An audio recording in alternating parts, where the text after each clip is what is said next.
نبی کے دین پہ مٹنے کی بات کرتے ہو، حسین جیسا چلے اعوذ باللہ من الشیطان الرجیم بسم اللہ الرحمن الرحیم وما اصابکم من مصیبت فبما كسبت أيديكم ويعفو عن كثير وما أنتم بمعجزين في الأرض وما لكم من دون الله من ولي ولا نصير ومن آياته الجوار في البحر كالأعلام إن يشأ يسكن الريح فيظللن رواكد على ظهره إن في ذلك لآيات لكل صبار شكور أو يوبقهن بما كسبوا ويعفو عن كثير ويعلم الذين يجادلون في آياتنا ما لهم من محيص فما أوتيتم من شيء فمتاع الحياة الدنيا وما عند الله خير وأبقى للذين آمنوا وعلى ربهم يتوكلون والذين يجتنبون كبائر الإثم والفواحش وإذا ما غضبوا هم يغفرون والذين استجابوا لربهم وأقاموا الصلاة وأمرهم شورى بينهم ومما رزقناهم ينفقون والذين إذا أصابهم البغي هم ينتصرون وجزاء سيئة سيئة مثلها فمن عفا وأصلح فأجره على الله إنه لا يحب الظالمين ولمن انتصر بعد ظلمه فأولئك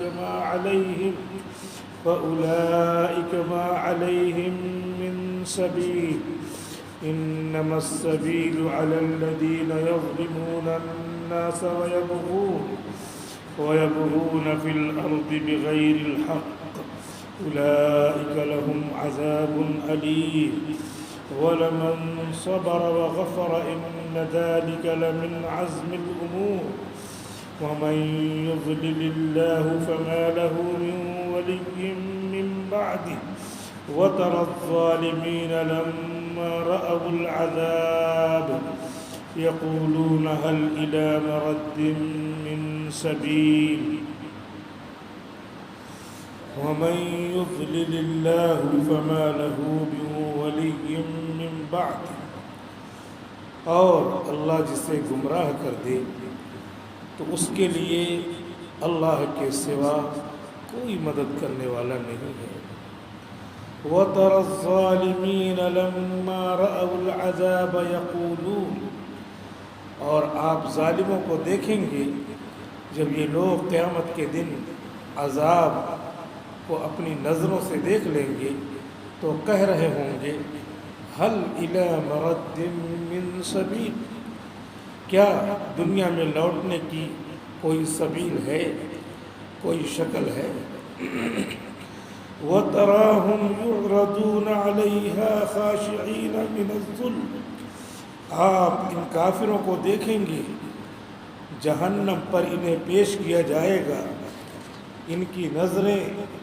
ذلت کے مارے جھکی جھکی ہوں گی ينظرون من طرف خفی یہ سست نظروں سے دیکھ رہے ہوں گے وقال الذين آمنوا إن الخاسرين الذين خسروا أنفسهم اور ایمان والے کہیں گے کہ بے شک خسارہ اٹھانے والے جنہوں نے اپنی جانوں سے خسارہ اٹھایا خسروا انفسهم واهليهم يوم القيامہ اپنی جانوں سے اور اپنے اہل و عیال سے خسارہ اٹھایا قیامت کے دن یہی لوگ اصل گھاٹے میں پڑنے والے ہیں الا ان الظالمین فی عذاب مقیم، سن لو ظالم لوگ ہی دائمی عذاب میں ہوں گے.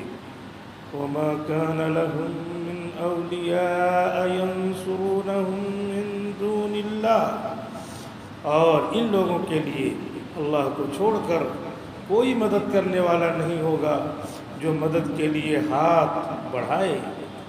ومن يضلل الله فما له من سبيل، اور جسے اللہ گمراہ کر دے اس کے لیے ہدایت کا کوئی رستہ نہیں.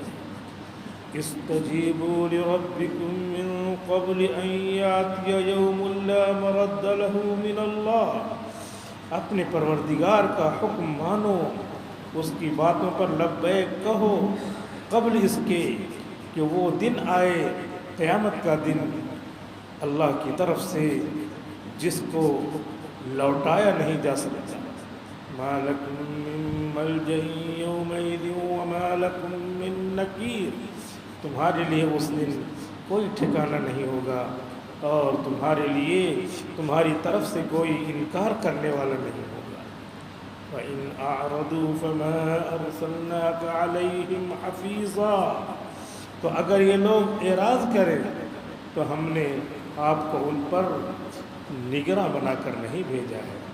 إِنْ عَلَيْكَ إِلَّا الْبَلَاغُ، آپ کے ذمے تو اللہ کے حکموں کو پہنچا دینا ہے اور بس. وَإِنَّا إِذَا أَذَقْنَا الْإِنسَانَ مِنَّا رَحْمَةً فَرِحَ بِهَا، اور بے شک جب ہم انسان کو اپنی طرف سے رحمت کا مزہ چکھاتے ہیں تو اس رحمت کو دیکھ کر ناز و نخرے میں پڑ جاتا ہے.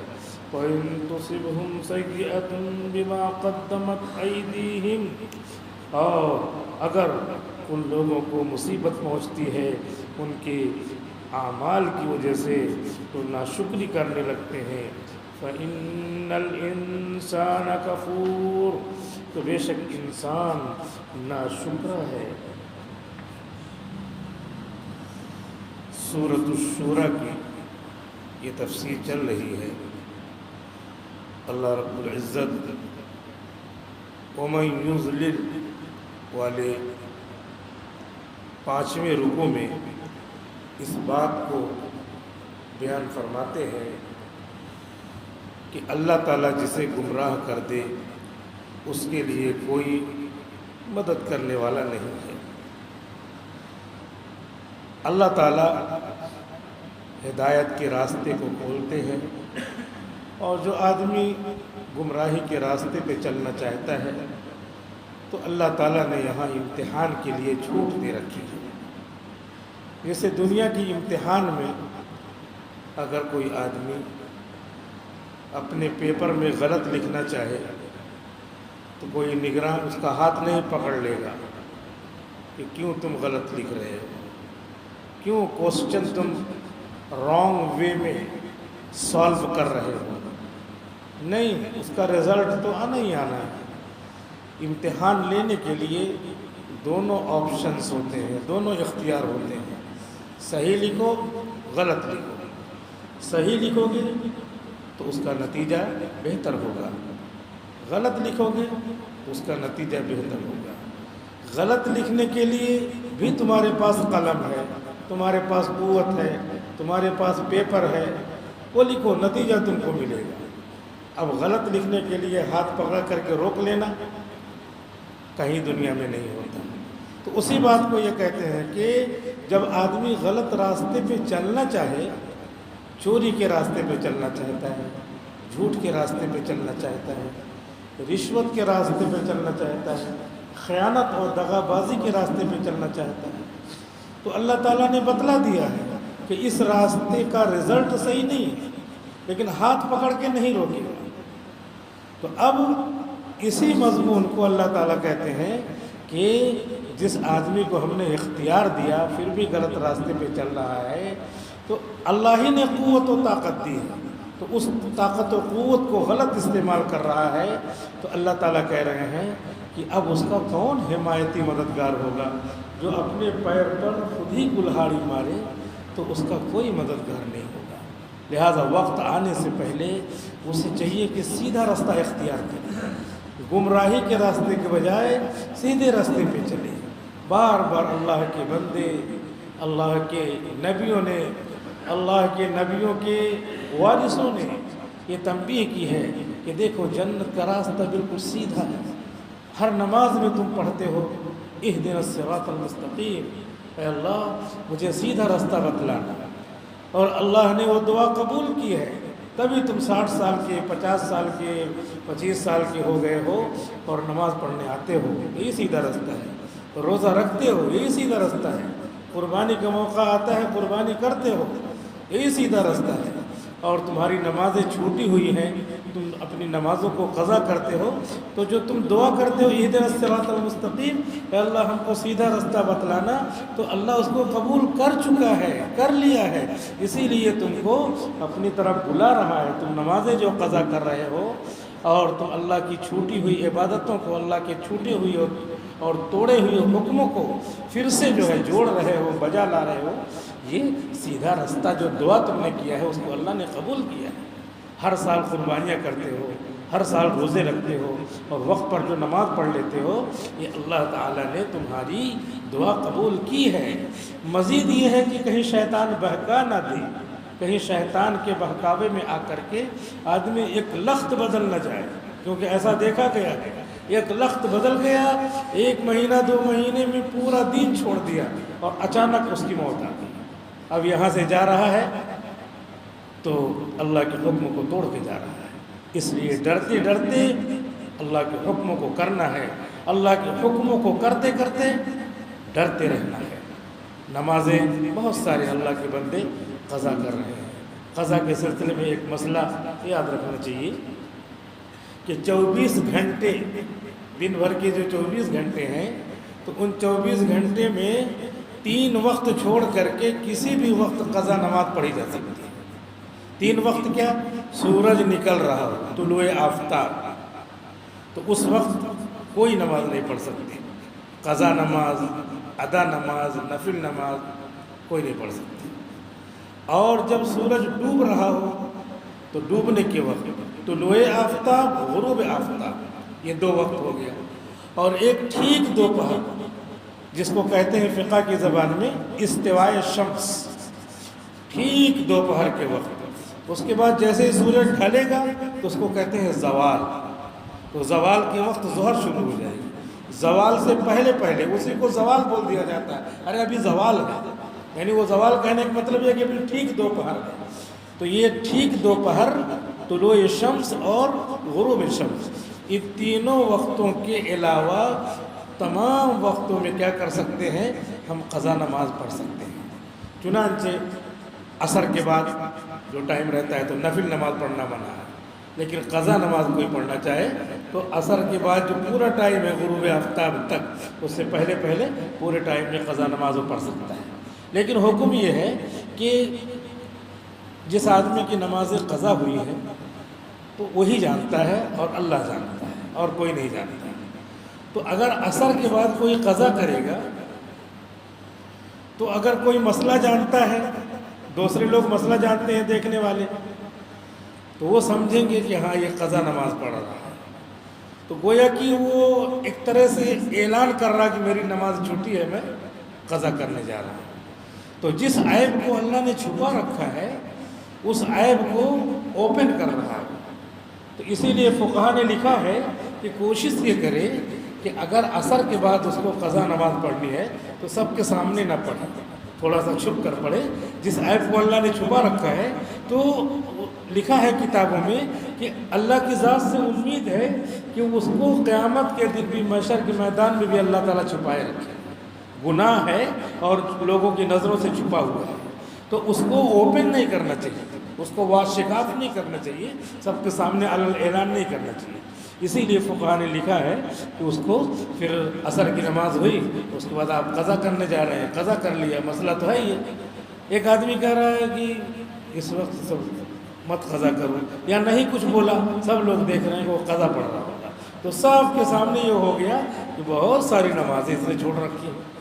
تو اس کا بھی شریعت میں لحاظ ہے کہ آدمی جو گناہ کرے اور چھپا ہوا ہو اس کو اپنے زبان سے اپنے عمل سے لوگوں کے سامنے نہ لائے. ایسے ہی فجر کے بعد نفل نماز جو کہ مکروہ ہے، تو اب ایک آدمی پڑھ رہا ہے قضا نماز، تو جو نہیں جانے گا وہ ٹوکے گا نہیں نفل نماز کیوں پڑھ رہے ہو، تو کہے گا نفل نہیں پڑھ رہا ہوں قضا پڑھ رہا ہوں. تو قضا پڑھنا تو جائز ہے، اپنے گھر میں پڑھے یا لوگوں کی نظروں سے چھپ کر کے پڑھے قضا نماز، تاکہ لوگوں کو یہ نہ ہو کہ بہت نمازیں اس کی چھوٹ گئی ہیں، کیا ہم تو جان رہے تھے کہ اس کی نماز چھوٹی نہیں ہے، چھوٹ گئی ہے. تو اپنا جو ہے راز جو اللہ نے رکھا ہے راز، وہ یہ اوپن کر رہا ہے، اس کو پھاڑ رہا ہے، اپنا راز افشا کر رہا ہے. تو اس معنی کر فجر کے بعد اور عصر کے بعد لوگوں کے سامنے قضا نہ پڑھے. لیکن اگر پڑھتا ہے تو مسئلہ کیا ہے، 24 گھنٹے میں ہر وقت جو ہے قضا نماز پڑھی جا سکتی ہے. چنانچہ فجر کے لیے مسئلہ یہ ہے کہ جیسے ہی سحری کا ٹائم ختم ہوا اور فجر کی نماز کا وقت ہوا تو ہم 2 رکعت سنت پڑھیں گے، اور اس کے بعد پھر 2 رکعت فرض پڑھیں گے، جماعت کے ساتھ پڑھیں گے. اس بیچ میں جو ٹائم رہتا ہے تو اس بیچ میں نہ تہجد پڑھیں گے، نہ اور کوئی نفل پڑھیں گے، نہ صلاۃ التسبیح پڑھیں گے، کوئی بھی نماز نہیں پڑھیں گے، لیکن قضا نماز پڑھ سکتے ہیں. 2 رکعت سنت پڑھی ہم نے اور ابھی آدھا گھنٹہ باقی ہے جماعت میں، تو اس ایک جو ٹائم ملتا ہے تو بہت مرتبہ رمضان وغیرہ میں عورتیں کیا کرتی ہیں، صلاۃ التسبیح شروع کر دیتی ہیں اور ان کی نیت اچھی رہتی ہے. اور ہم میں بھی جو مسئلہ کسی کو نہیں معلوم تو بھی سوچتا ہے کہ ابھی بہت ٹائم ہے اور جو ہے صلاۃ التسبیح پڑھ لیتے ہیں. تو مسجد میں کیا ہے، مسجد میں یہ ہے کہ فرض نماز ہو گئی، اس کے بعد سوچا کہ اس کے بعد صلاۃ التسبیح پڑھ لیتے ہیں، بہت ٹائم ہے. تو اگر مسئلہ معلوم ہے اس کو کہ فجر کے بعد نفل نماز مکروہ ہے، نہیں جائز ہے، تو نہیں پڑھے گا. قضا نماز پڑھنا جائز ہے، قضا پڑھ سکتا ہے، لیکن اس کے لیے یہ یاد رکھنا چاہیے کہ قضا نماز جو پڑھے تو لوگوں کی نظروں کے سامنے سے بچے اور کنارے کہیں پڑھ لے، یا پتہ نہ چلے ایسے پڑھ رہا ہے لوگ سمجھ رہے ہوں گے کہ وہ ابھی جو ہے جماعت چھٹ گئی تھی تو وہ نماز پڑھ رہا ہوگا. اس طریقے سے لوگوں کے ذہن میں نہ آئے. تو اس طریقے سے گمراہی سے اللہ نے بچا کر کے اہدنا الصراط المستقیم یہ دعا اللہ نے قبول کی ہے. اور اللہ تعالیٰ یہاں فرماتے ہیں کہ جس کو اللہ تعالیٰ گمراہ کر دے، جس کو راستے سے ہٹا دے، تو اس کو کوئی جو ہے راستے پہ لا نہیں سکتا. اس لیے اپنے طور پر دل سے تیار ہونا چاہیے کہ میں آؤں گا، تو اللہ تعالیٰ مدد کرتے ہیں، دوسرے بندوں کو بھیج دیتے ہیں، نصیحت کے الفاظ اس کو سنوا دیتے ہیں. وَتَرَى الظَّالِمِينَ لَمَّا رَأَوُا الْعَذَابَ، اور یہ لوگ جو سیدھے راستے پہ نہیں چلے، نمازیں چھوڑی، حج چھوڑا، زکوٰۃ چھوڑی، قربانیاں چھوڑی، یہی لوگ ظالم ہیں. کہہ رہے ہیں کہ یہ ظالم لوگ قیامت کے دن جب اللہ تعالیٰ پکڑیں گے تو اس وقت یہ کہیں گے کہ اللہ دنیا میں دوبارہ جانے کا کوئی رستہ ہے، دوبارہ جانے کی کوئی سبیل ہے؟ تو اللہ تعالیٰ نے یہی کہہ دیا ہے کہ دنیا میں کوئی دوبارہ نہیں آئے گا، دنیا سے جانے کے بعد دوبارہ نہیں آئے گا.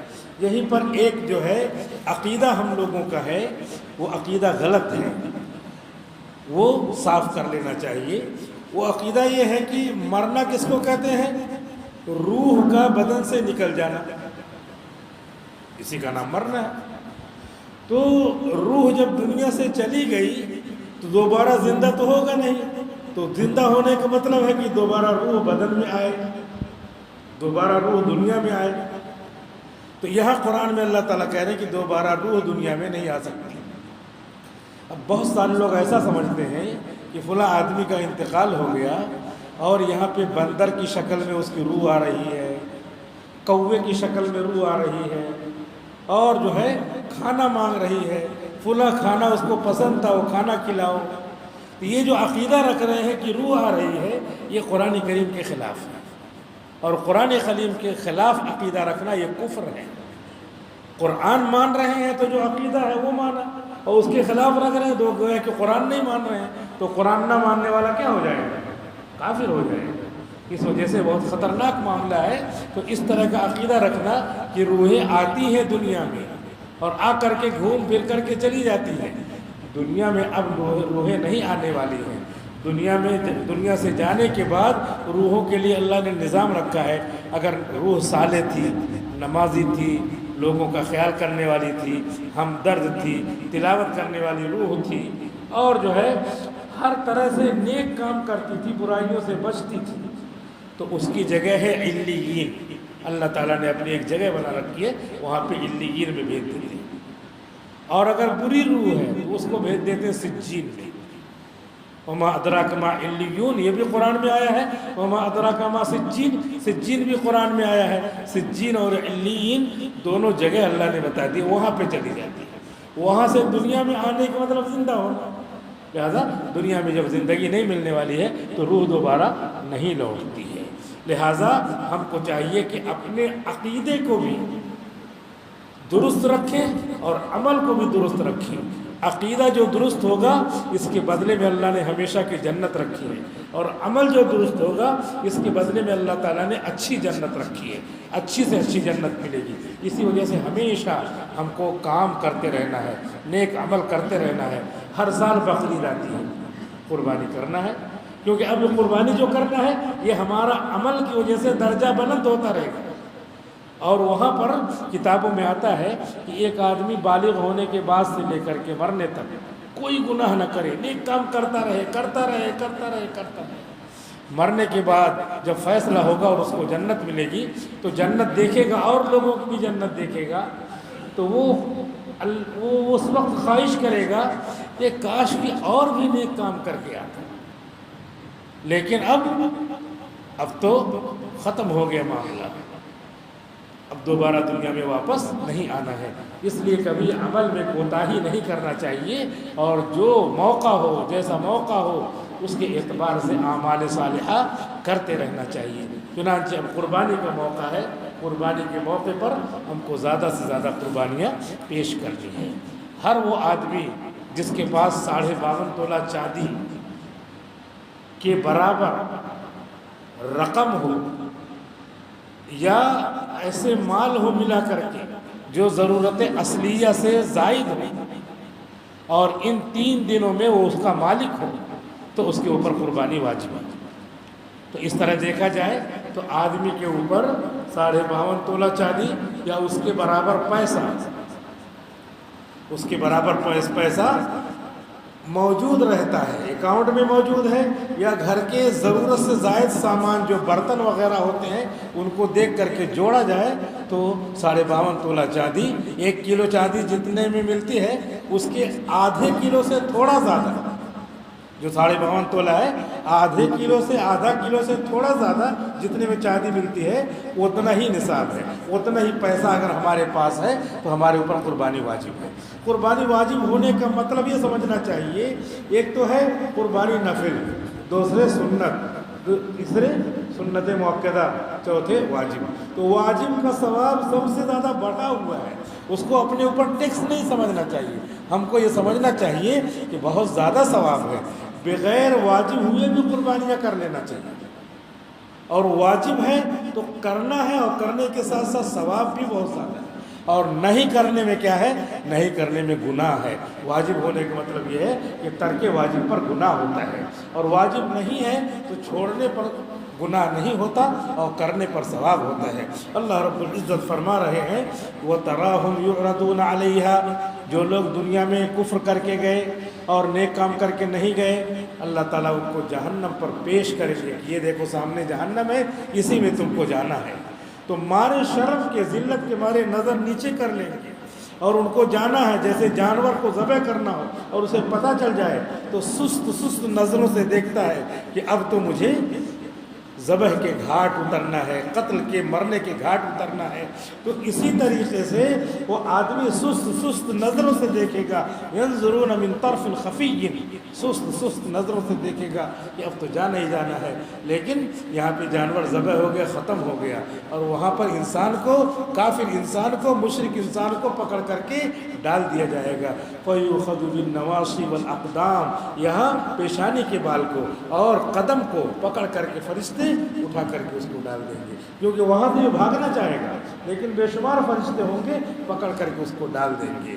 وقال الذین آمنوا، اس وقت مومن لوگ دیکھیں گے جن کا فیصلہ ہو چکا ہوگا کہ تم جنتی، تم جنتی، تم جنتی، اور بعض لوگوں کے بارے میں فیصلہ ہو چکا ہوگا تم دوزخی، تم دوزخی، تم دوزخی، تو حافظ قرآن یہاں کھڑا ہوگا، حافظ قرآن اللہ سے کہے گا اے اللہ آپ کے نبی نے دنیا میں کہا تھا کہ حافظ قرآن 10 ایسے لوگوں کو جنت میں لے جائے گا جن پر جہنم میں جانے کا فیصلہ ہو چکا ہوگا، اے اللہ مجھ کو آپ نے اجازت دی تھی دنیا ہی میں، آج موقع دیجیے سفارش کا، شفاعت کا، ان لوگوں کو جنت میں داخل کر دیجیے۔ اللہ نے کہا، اللہ کہیں گے کہ بے شک میں نے اپنے نبی کے ذریعے اعلان کروایا تھا، تو یہ جنتی جنتی، یہ لوگ جنت میں جائیں گے، یہی جنت میں جانے والے لوگ دیکھیں گے کہ یہ جہنم میں جا رہے ہیں تو کہیں گے سب سے بڑا گھاٹا یہ ہے، دنیا میں جو گھاٹا تھا اس کی بھرپائی ہو سکتی تھی، دنیا میں جو نقصان تھا دوبارہ اس نقصان کو ختم کر سکتے تھے، لیکن یہاں جو لوگ اب جہنم میں جا رہے ہیں، اب جہنم ہی ان کا اصلی ٹھکانہ ہے، جن کے بال بچے اہلیہم، جن کے بال بچے جہنم میں جا رہے ہیں، انہوں نے سب سے بڑا گھاٹا کیا، اپنے بال بچوں کو نظر آتش کیا، نظر دوزخ کیا، دوزخ کی نظر کر دیا۔ ان الخاسرین الذین خسروا انفسهم واہلیہم یوم القیامہ الا ان الظالمین فی عذاب مقیم۔ اللہ تعالیٰ کہیں گے یہ لوگ جو جہنم میں گئے فی عذاب مقیم، فار ایور پنشمنٹ میں رہیں گے، ہمیشہ کے لیے خدا کی طرف سے سزا میں رہیں گے، وہ سزا نہ کم ہوگی، لا یخفف عنہم العذاب، ان سے عذاب میں کوئی تخفیف، کوئی کنسیشن نہیں کیا جائے گا، جس کے لیے جو عذاب مقرر ہوگا اس میں کمی نہیں کی جائے گی۔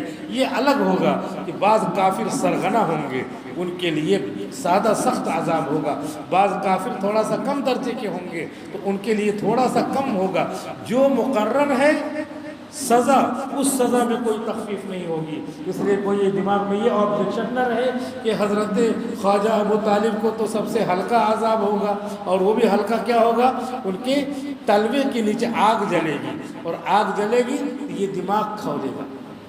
تو اب اس پر یہ نہ اعتراض ہو کہ ان کو ہلکا عذاب کیوں ہوا، تو ہلکا ہی اتنا خطرناک ہے، تو جو سخت ہوگا، جو سیویئر ہوگا، جو شدید ہوگا، اس کا کیا حال ہوگا۔ تو اللہ تعالیٰ کہتے ہیں الا ان الظالمین فی عذاب مقیم، سن لو ظالم لوگ دائمی عذاب میں ہوں گے، وہاں عذاب میں ہوں گے، لوگ دیکھ رہے ہوں گے۔ تو یہاں پہ دنیا میں جو ساتھی لوگ ہوں گے وہ جا کر کے اللہ تعالیٰ سے سفارش کریں، کہہ رہے ہیں وما کان لہم من اولیاء، اب وہاں پر ان کا کوئی دوست نہیں ہوگا۔ قرآن میں ہے الاخلاء بعضهم لبعض، وہاں آخرت میں جتنے دوست ہیں ایک دوسرے کے دشمن ہو جائیں، وہاں سب دشمن ہوں گے۔ یہاں پہ جتنے لوگ پارٹیاں بناتے ہیں، ایک دوسرے کی مدد کرتے ہیں اور دوستوں کو خرید لیتے ہیں پیسہ دے کر کے، اور اپنی حکومتیں بنا لیتے ہیں، یا دنیا میں اپنے فیور میں کر لیتے ہیں، یہ سارے کے سارے دوست الاخلاء یومئذ بعضهم لبعض عدو، اس دن ایک دوسرے کے دشمن ہوں گے۔ الا المتقین، مگر متقی لوگ جو ہے ایک دوسرے کے دوست ہوں گے۔ وہاں متقی کو فائدہ پہنچا سکتے ہیں، قرآن کی یہ آیت کہہ رہی ہے، لہٰذا متقی بننا، پرہیزگار بننا، دنیا میں نیک نام بننا، ایک دوسرے کے ساتھ دوستی کرنا، حفاظ کے ساتھ تعلق رکھنا، علماء کے ساتھ تعلق رکھنا، جو وہاں پہ کیا ہوں گے، سفارشی ہوں گے، وہاں کے VIP ہوں گے، وہاں کے VVIPs ہوں گے، ویری امپورٹنٹ پرسنالٹیز وہاں پہ پتہ چلے گی، تو وہاں پہ وہ دوستی کام آئے گی، اور وہ دوستی ہی اصل کام آئے گی۔ یہاں دنیا میں تو آنکھیں بند ہونا ہے۔ اللہ تعالیٰ کہہ رہے ہیں وَمَن يُضْلِلِ اللَّهُ فَمَا لَهُ مِن سَبِيلٍ، جس کو اللہ تعالیٰ گمراہ کر دے، جس کو اللہ تعالیٰ چلنے دے، وہ غلط چل رہا ہے تو چلنے دے رہا ہے، تو کہہ رہے ہیں اس کا اب کون ہم نوا ہوگا۔ اسْتَجِیبُوا لِرَبِّکُمْ، اے لوگوں اپنی پروردگار کی بات مانو۔ اس کا حکم کیا ہے؟ پیسے ہیں تو حج کرنے جاؤ، بہت سارے ہمارے احباب اور مسلمان حج کرنے گئے ہوئے ہیں، اور حج کرنے کا اس کا حکم جب آئے اس کو مانو۔ حج کا حکم ہے، اس میں جو ہے پیسے لگتے ہیں، پیسہ اللہ نے دیا ہے، اللہ کے لیے پیسے کو خرچ کرو۔ عمرہ کرنا ہے، عمرہ جو ہے یہ نفل ہوتا ہے لیکن حج فرض ہوتا ہے۔ اس لیے آدمی کو کوشش کرنی چاہیے کہ اگر پیسے والا ہے تو پہلے ہی مرحلے میں اس کو حج کر کے اپنا فریضہ انجام دے دینا چاہیے. کبھی عمرہ کر لیا، عمرہ بھی بہت مہنگا ہو گیا ہے، عمرہ کر لیا تو نفل ہوا، ابھی حج اس کے ذمہ باقی ہے. کبھی یہ سوچا کہ میں تو عمرہ کر کے آ گیا، اب کیا ہوگا، اب تو کوئی ضرورت نہیں. پہلے ہی مرحلے میں کوشش کرے کہ وہ حج کر لے، اور اس کے بعد پیسے رہے تو عمرہ کرتا رہے، کیونکہ حج فرض ہے. حج فرض ایک مرتبہ ہو گیا اور اس کے بعد پیسے ختم ہو گئے تب بھی اپنے ذمے میں فرض باقی رہتا ہے. زکوٰۃ ایک مرتبہ فرض ہو گئی اور پیسے ختم ہو گئے تو زکوٰۃ ساقط ہو جاتی ہے. لیکن حج ایک مرتبہ فرض ہو گیا اور پیسے ختم ہو گئے تو حج فرض باقی رہے گا. اسی وجہ سے اللہ کی طرف سے یہ چھوٹ ہے کہ آپ کے اوپر حج فرض ہو گیا ہے اور آپ نے حج نہیں کیا، اس کے بعد آپ کے بچے کماتے ہیں، آپ کے رشتہ دار لوگ کماتے ہیں، انہوں نے آپ کی طرف سے حج کروا دیا، یعنی حج بدل کروا دیا، تو وہ حج ہو جائے گا، حج ہو جائے گا. کیونکہ حج بدل اسی لیے ہے تاکہ تمہارے ذمے سے حج ساقط ہو جائے. تو اللہ کی طرف سے جہاں ایک طرف سے سختی ہے وہی دوسری طرف چھوٹ ہے کہ حج بدل جائز ہے. اللہ تعالیٰ کہہ رہی استجیبوا لربکم، اپنے پروردگار کے حکم کو مانو. حج کا موقع آیا حج کرو، قربانی کا موقع آیا قربانی کرو، قربانی کے موقع کو دل کھول کر کے قربانی کرو. کم سے کم بڑے جانور میں ایک حصہ تو لے ہی لو. من قبل ان یاتی یوم لا مرد له من اللہ، قبل اس کے کہ وہ دن آئے جب موت سامنے ناچ رہی ہو اور کوئی ڈاکٹر نہ فائدہ دے رہا ہو، نہ کسی دعا کرنے والے کی دعا فائدہ دے رہی ہو، اور آخری سانسیں لیتے لیتے ہماری نظروں کے سامنے آخری سانسیں بھی اکھڑ جا رہی ہوں. وہ دن آنے سے پہلے نیک کام کر لو. جب سبحان اللہ ایک بار بھی کہنے کا موقع نہیں ہوگا، جب چھری پھیرنے کا ایک بار بھی موقع نہیں ہوگا، اس سے پہلے قبل ان یاتی یوم لا مرد له من اللہ ما لکم من ملجأ یومئذ، اس دن تمہارا کوئی ٹھکانہ نہیں ہوگا. اللہ تعالیٰ کہہ رہے ہیں عرش کے سائے میں ٹھکانہ ضرور ہوگا. اس آدمی کا ٹھکانہ ہوگا جس کا دل مسجد سے لٹکا رہتا ہے، لگا رہتا ہے. ظہر پڑھا تو عصر، عصر پڑھا تو مغرب، مغرب پڑھا تو عشاء، مسجد میں اس کا دل لگا رہتا ہے کہ مسجد کب جاؤں. تو اس کے لیے عرش کے سائے میں ٹھکانہ ہوگا. اس عادل بادشاہ کے لیے ٹھکانہ ہوگا جو انصاف کرنے والا ہے. اسی انصاف کرنے والوں میں گھر میں سب بچوں کے ساتھ انصاف کرتا ہے، پڑوسیوں کے ساتھ انصاف کرتا ہے، اس کے لیے بھی ہے. جو آدمی گناہ کر رہا ہے، گناہ کر رہا ہے اور عین گناہ کے موقع پر اس کو اللہ یاد آ گیا اور چھوڑ دیا گناہ کو، اس کو بھی اللہ تعالیٰ عرش کے سائے میں جگہ دیں گے. کہہ رہے ہیں ما لکم من ملجأ یومئذ، ان دنوں کوئی ٹھکانہ نہیں ہوگا، لیکن یہ ٹھکانہ ہوگا وما لکم من نکیر، تمہاری طرف سے کوئی انکار کرنے والا نہیں ہوگا. لیکن وہ حافظ قرآن، وہ عالم دین، وہ بزرگ جن کو اللہ تعالیٰ نے یہ اتھارٹی دی ہوگی کہ اس کے علم پر، اس کے قرآن پر عمل کرنے کی برکت سے وہ سفارش کر سکتا ہے، وہ تمہاری طرف سے نکیر کرے گا. وہ چھوٹا بچہ جو مر گیا، انتقال کر گیا، یہاں پہ بہت غم تھا، 10-12 سال میں تو ایک اولاد ہوئی تھی، وہ بھی چلی گئی اور ہم نے صبر کیا. ہم نے یہ نہیں کہا کہ اللہ تو نے دیا تھا تو کیوں لے لیا، ہم نے کہا یا اللہ تو نے دیا تھا تو ہی بہتر سمجھتا ہے. ہم نے کوئی ایسے جملے کلمات نہیں کہے. تو وہ بچہ اللہ تعالیٰ سے جھگڑے گا، لڑے گا، اے اللہ میرے ماں باپ کو جنت میں داخل کر، مجھے جنت میں اکیلے کیا بھیجے گا، میرے ماں باپ کو بھی جنت میں لے جا. تو وہ چھوٹا بچہ اللہم اجعلہ لہا فرطن، اے اللہ یہ اس کو ہمارے لیے آگے جانے والا بنا. اللہ تعالیٰ نے آگے جانے والا بنا دیا. وہاں وہ انتظار کرے گا کہ میرے اماں ابا آئیں گے، میرے والدین آئیں گے، ان کو میں جنت میں لے جاؤں گا. اللہ تعالیٰ کہہ رہے ہیں کہ ایسے لوگ نکیر ہوں گے، انکار کرنے والے. اللہ میرے ماں باپ تو دوزخی بن رہے ہیں، مجھے آپ نے پہلے بلا لیا تھا، ان کو جنت میں داخل کر دیجیے. اللہ تعالیٰ اس کو جنت میں داخل کریں گے. لہذا فَإِنْ أَعْرَضُوا، جو لوگ ان باتوں سے اعراض کرتے ہیں، اللہ تعالیٰ کہہ رہے ہیں کہ ہم نے اے نبی آپ کو اور اے وارثین نبی آپ کو ہم نے داروغہ نہیں بنا کے بھیجا ہے کہ زبردستی سب کو عمل کروائیں. بس دین کی بات ہے، لوگوں کو بتا دیں. فَمَنْ شَاءَ فَلْيُؤْمِنْ وَمَنْ شَاءَ فَلْيَكْفُرْ، جو چاہے گا عمل کرے گا، جو چاہے گا نہیں عمل کرے گا. وَإِنَّا أَذَقْنَا الْإِنسَانَ مِنَّا رَحْمَةً فَرِحَ بِهَا، جب انسان کو ہم نعمتیں دے دیتے ہیں تو بہت سارے گناہ کو کرنے لگتا ہے اور بہت سارے نیک کام کو چھوڑ دیتا ہے. ناز کرنے لگتا ہے کہ میرے دولت میں کس کا قبضہ، میرا قبضہ ہے. وَإِن تُصِبْهُمْ سَيِّئَةٌ اور جب دھیرے دھیرے دولت اللہ چھیننے لگتا ہے بِمَا قَدَّمَتْ أَيْدِيهِمْ تو ناشکری کرنے لگتا ہے کہ ارے اللہ تعالیٰ نے تو میرے ساتھ ناانصافی کی. اللہ تعالیٰ کسی کے ساتھ ناانصافی نہیں کر سکتا، نہیں کرتا. ان اللہ یبسط الرزق لمن یشاء جس کے لیے چاہتا ہے روزی کشادہ کر دیتا ہے، ویقدر اور جس کے لیے چاہتا ہے روزی تنگ کر دیتا ہے. وہ امتحان لیتا ہے، امتحان ہے یہ دنیا دارالامتحان ہے، امتحان لیتا ہے.